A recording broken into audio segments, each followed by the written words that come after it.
noite, pessoal. Eu agradeço a presença de todos numa quarta-feira aí cansativa, uma semana de chuva, mas esse assunto, de fato, a gente precisa discutir, né? Não só porque muitas vezes a gente se pergunta se a gente está num relacionamento abusivo e como sair dele, o que fazer, mas também de perceber que a gente tem amigos, que a gente tem parentes que estão nessa situação e que a gente não sabe como agir, né? Então, a gente precisa de ajuda e de orientação também, falar sobre esse assunto, né? Para a gente poder ajudar essas pessoas que estão em sofrimento. Gente, eu queria começar falando um pouquinho dessa música, que é a música de Fagner, Deslizes, não sei se vocês conhecem, né? Que fala assim, retrata bem um relacionamento abusivo, né? Um machuca o outro, os dois continuam ali juntos,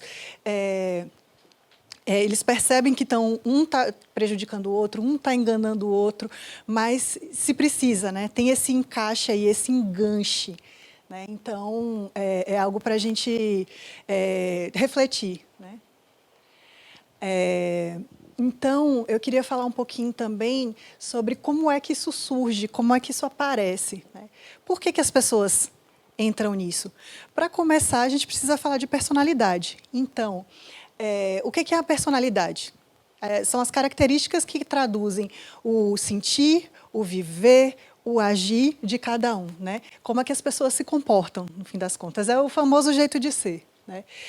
E a nossa personalidade está baseada em várias coisas. Está baseada em questões genéticas, questões biológicas também, de história de vida, e as questões ambientais. Então, a gente fala de cultura, a gente fala de como a pessoa foi criada, de como que era a constituição familiar dela, como é que é essa dinâmica familiar.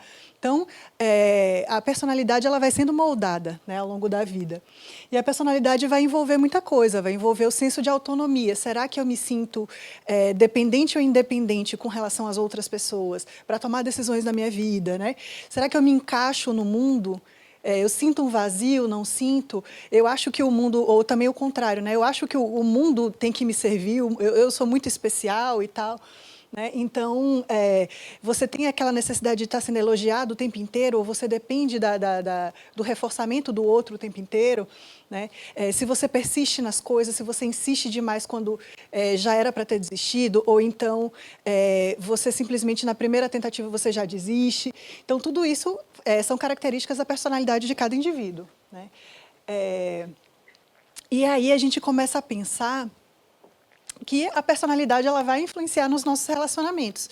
Então, se você é o primeiro ou o segundo filho, né, como é que você vai se comportar com relação ao seu irmão caçula, por exemplo, isso vai influenciar no seu trabalho, se você é uma pessoa mais tímida, mais reservada, às vezes você escolhe, ou se você é uma pessoa mais extrovertida, você vai escolher uma profissão que envolva interação social, ou uma que envolva, por exemplo, mais cálculo, se você é uma pessoa mais certinha, obsessiva, etc. Né? Então, isso vai influenciar. No tipo de amigo que você tem, você vai ser aquele pessoal daquele grupo que é o grupo dos nerds, é o grupo da galera que sai, que vai para a festa, etc. Né?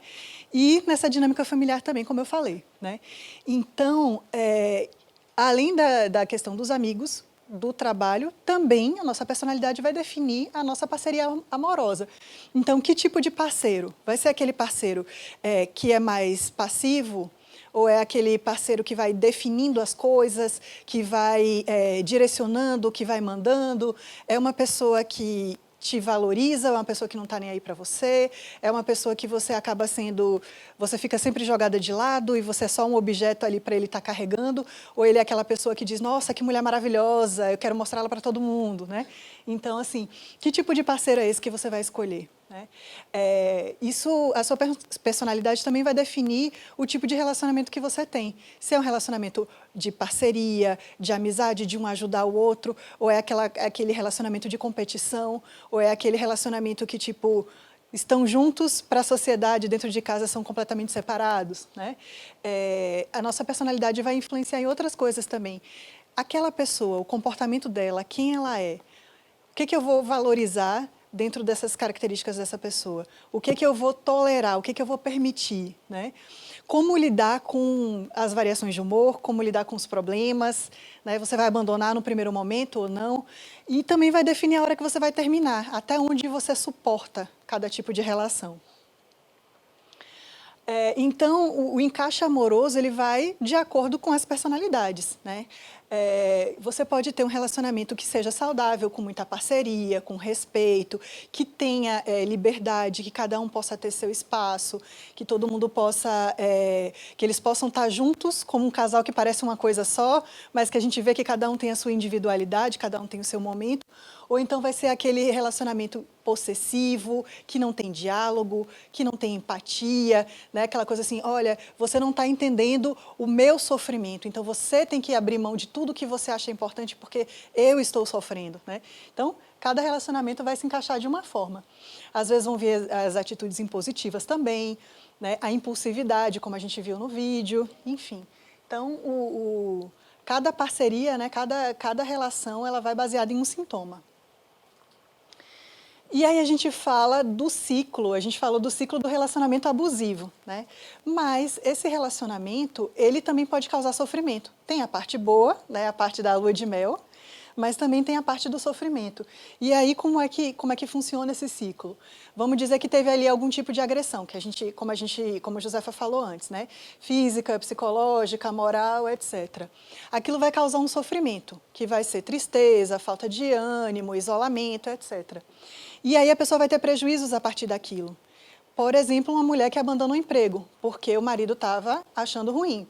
E aí, daqui a pouco, ela fica dependente. Aí vai vir outro problema, que é você não faz nada, você não presta para nada, você depende de mim para tudo. Então, aquela incapacidade que ela tem vai sendo reforçada. E aí, se você já tem um sofrimento, você já tem um prejuízo, e aquilo fica sendo reforçado, pode surgir um transtorno mental. E é isso que a gente está... Começa com a violência e vão surgindo outras coisas. Então, assim, a gente precisa ficar atento que o transtorno mental, ele vai gerar mais vulnerabilidade ainda. Então, se você passa por vários tipos de agressão e você começa a ficar triste, aí você fica triste, você fica sem ânimo, você não consegue decidir as coisas, você começa a abandonar seus projetos, e aí você fica mais vulnerável ainda, mais dependente. E aí dá mais pano para manga para o abusador falar de novo, falar mais ainda, né? Então vai gerando esse outro ciclo também da agressão para mais vulnerabilidade e mais sofrimento.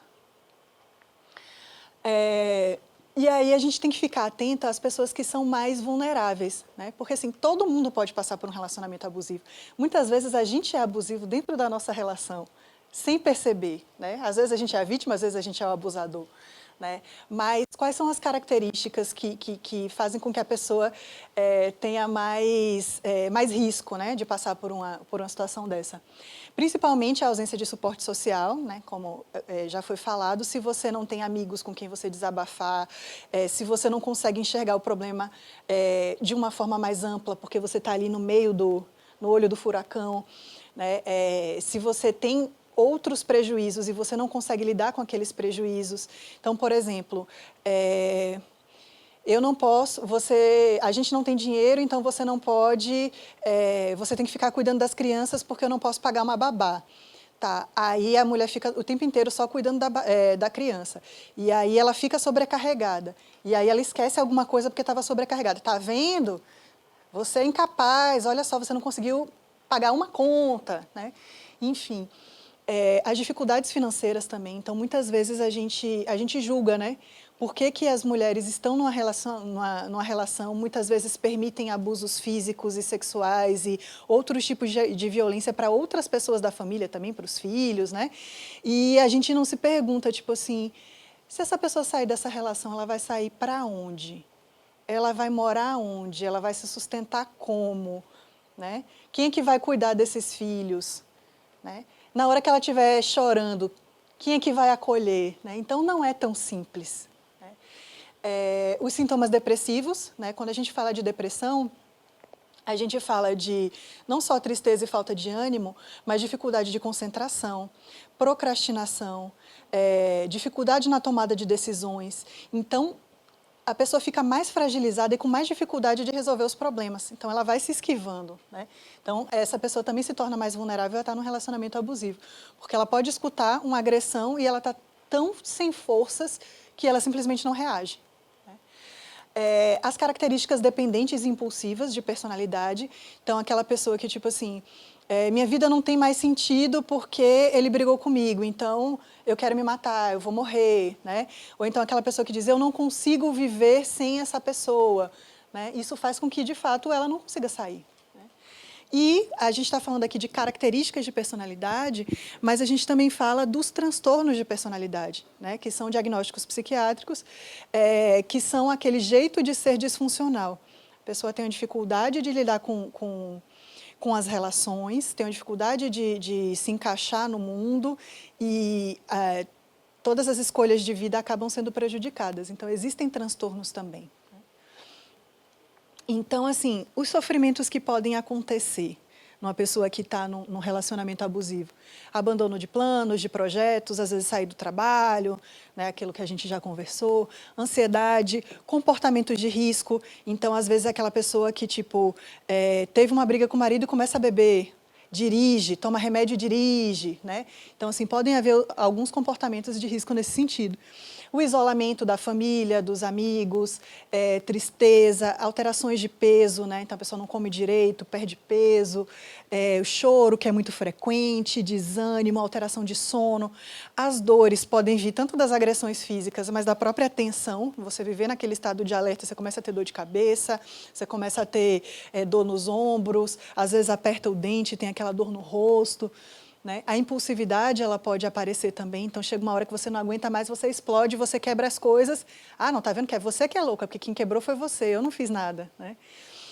Sentimentos de culpa, poxa, a culpa é minha porque ele agiu daquela forma, porque se eu não tivesse saído com minha amiga, se eu não tivesse falado tal coisa. Né? E aí os pensamentos de morte podem vir também, né? Porque a vida acaba não tendo sentido, porque como é que essa pessoa é o que dá mais alegria para mim, porque é a minha razão de viver, mas ao mesmo tempo é a pessoa que me maltrata tanto. Então não vale a pena viver, porque se não for com essa pessoa, eu não quero mais ninguém. Né? Então, abuso de substâncias, né, também pode acontecer. E a dificuldade de concentração, né, que aí vai causar queda de rendimento no trabalho, enfim, outros prejuízos.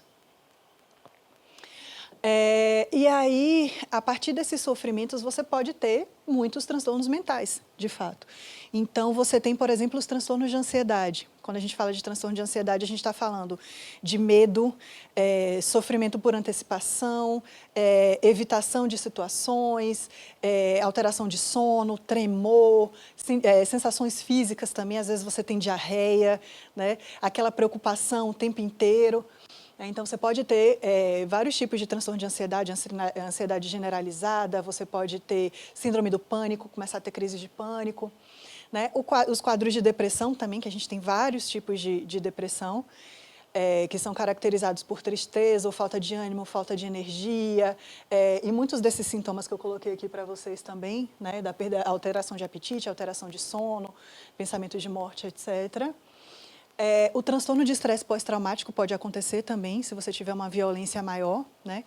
E quando a gente fala de estresse pós-traumático, a gente está falando de um trauma. O trauma não necessariamente é uma tentativa de assassinato. Né? Ela pode ser, a gente caracteriza trauma como uma situação ameaçadora à vida.